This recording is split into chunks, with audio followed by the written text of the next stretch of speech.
supervisors would help the teachers do a better job, then those grades would come up. Up east, they noticed this. Well, of course, there were black and color in those days and white teachers, so he insisted on a colored supervisor, which I thought was very linked. This is way back at the beginning of his career, and they had him, they were funded by philanthropists in Richmond, but then I had him making these speeches in favor of segregation, and we're just trying to wrap our minds around this. Was he a racist? Was he not? Probably. I'm thinking today's terms. He may not have been a racist, pure racist, but it may have been. Not like Wallace, maybe. No. Exactly.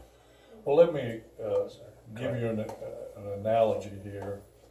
My dad's one of his best friends that he grew up with was a guy by the name of Richard B. Russell, U.S. Senator Richard Russell. Yes, right. Russell office building. Yeah, exactly.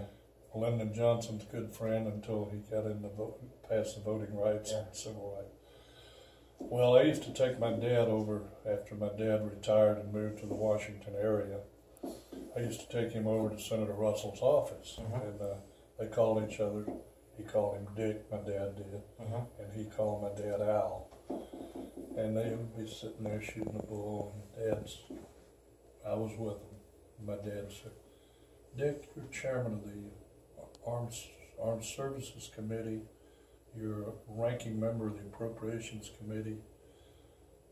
You know the rules of the Senate back and forth. Why in the hell are you wasting all your time fighting a rearguard action on this Brown versus Board of Education decision? And Dick Russell said, Al, first of all, you got to get to Washington. And he said, if I didn't take the lead on this, I wouldn't have had a snowball's chance in hell. So that's the point he was making. His heart may have been with my dad. All politics is local. That's right. So he couldn't have gotten elected to do, 90% of the other good things he was doing. That's my impression about Emerick. Yeah, Don't you think? We were both saying the same thing. The impression that he was very objective oriented, right? So he knew how to get to an objective and do kind of what had to be done to get there. But I got the impression from all of his writings, all of his records, that he really wanted to have an effective organization and do it well. A good education for blacks and whites. Exactly. We found a memo of his. What was that? In the 30s to late 20s, something like that. We found a memo of his.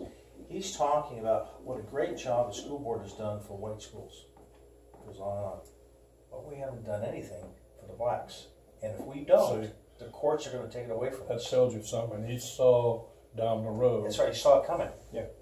That was in the 30s. 30s. Yeah. Way before Brown versus Board. 20 years before, probably. Yeah. Right. You started seeing when some of the hints were when Thurgood Marshall started winning discrimination cases. Well, that's what my dad used to tell me. I'll give you another analogy. When I was growing up as a boy in Georgia, we were immersed in the Jim Crow system down there. Right. Separate everything, theaters. When I'd go to the movies, I noticed